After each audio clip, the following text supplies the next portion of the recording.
This is my wife, Nicole. She was pregnant with our first child in this picture. She was happy and couldn't wait for the day for our baby to be born, and neither could I. As a matter of fact, I started fatherhood training months in advance of the due date. As you can see by this picture, I made sure I prepared myself for diaper duty, taking all the precautions. On March 19th at 1:00 a.m., Nicole's contractions began. The big day was finally here. This was the day we had been waiting for. We loaded up the car and headed to the birthing center to meet our midwife. As you can tell, Nicole was in a lot of pain. She wanted to make sure our baby was brought into this world drug-free, so she chose to have a natural birth. Nicole spent the next 24 hours in hard labor. She opted to get into the tub to relax and prepare for a water birth. Little did we know at the time that we still had 15 more hours to go. At 7:00 a.m. on March 20th, the midwife informed us that she had determined the baby was not positioned properly and that it was time to go to the hospital. At 10 a.m., we arrived at Parkland Hospital in Dallas, Texas. At 2:00 p.m., the doctors informed us that the baby's heart rate had increased to 204 beats per minute and that Nicole was running fever. Her water had been broken for over 20 hours and she was running a high risk of infection. An emergency C-section was called for. I have to admit I was scared, but I informed Nicole that everything would be all right. I gave her a kiss on her forehead, and then they wheeled her off to the operating room. The doctors informed me that it was a 2-hour procedure and that there was nothing to worry about, and that they would be out to get me in the waiting room when the procedure was completed. At 4:30 p.m., the doctors came through the waiting room doors and called for me. They said, "Mr. Burfield, we need to speak with you in private, please." They escorted me down the hallway into an isolated room. I had no idea what was going on, but my heart was throbbing. It was pounding like it was going to rip right through my chest. When I walked through the door, the attending doctor was there to greet me. "Mr. Burfield, please have a seat." Words I did not want to hear. "Mr. Burfield, we ran into serious complications with your wife's C-section. Your wife lost a lot of blood." She said, "You see, Mr. Burfield, we performed the first incision, which was a horizontal cut. But when we went to get your baby out, the baby was so lodged in your wife's pelvis that we could not get our hands behind the baby's head to pull it out.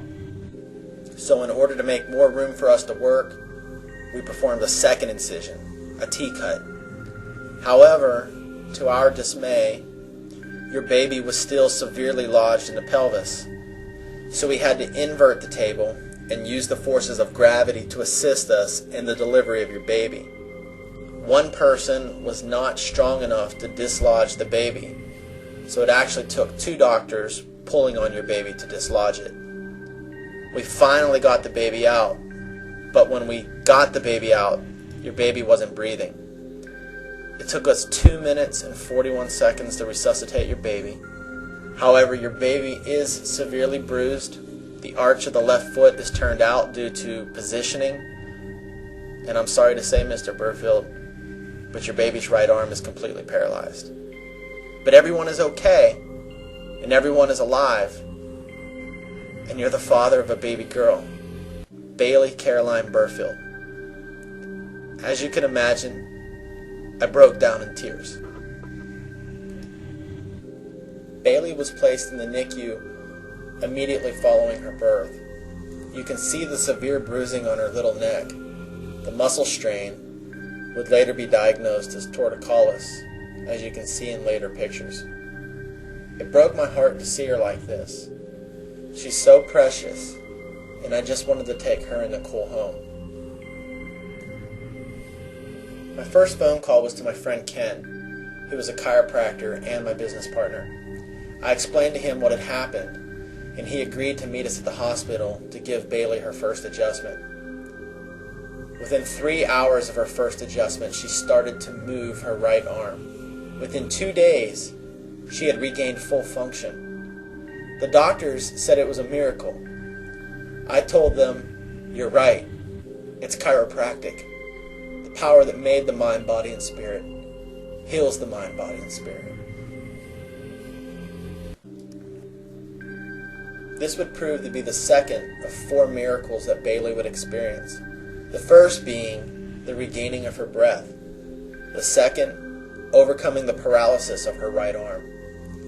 The third would be torticollis. I eventually scheduled an appointment with Dr. Christine Hyman. She has a pediatric practice here in Dallas and has adjusted many children with torticollis. I wanted someone who was familiar with this type of case, and she came highly recommended. Over the course of the next 12 months, Bailey was seen once a week at Dr. Hyman's office, and within 8 months, we saw a dramatic difference in her head tilt. Within the year, you couldn't even tell she had a problem. Over that period of time, there were days and nights that Bailey would just cry and cry, and I knew that it was because she was in pain. The first 6 months were tough. You can see by these pictures how bad her torticollis was.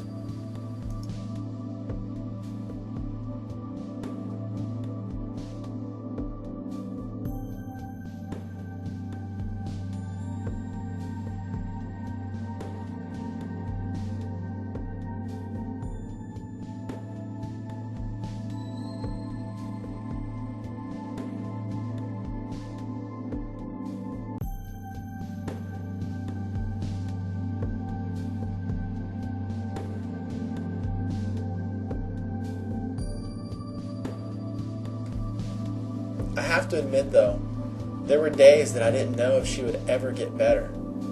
It was on those days that I learned the true meaning of faith.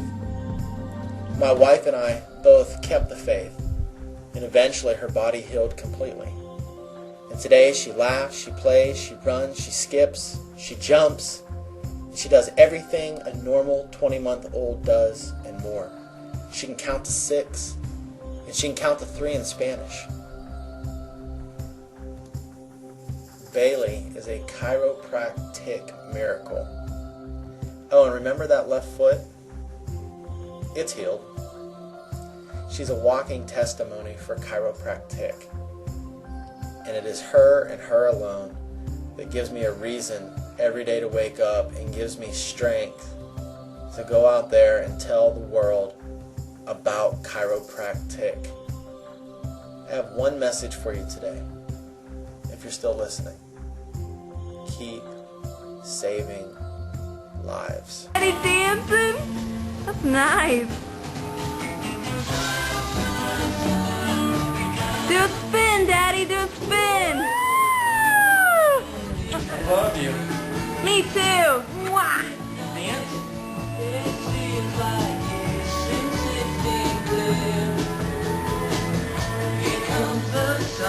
Get on your tippy toes.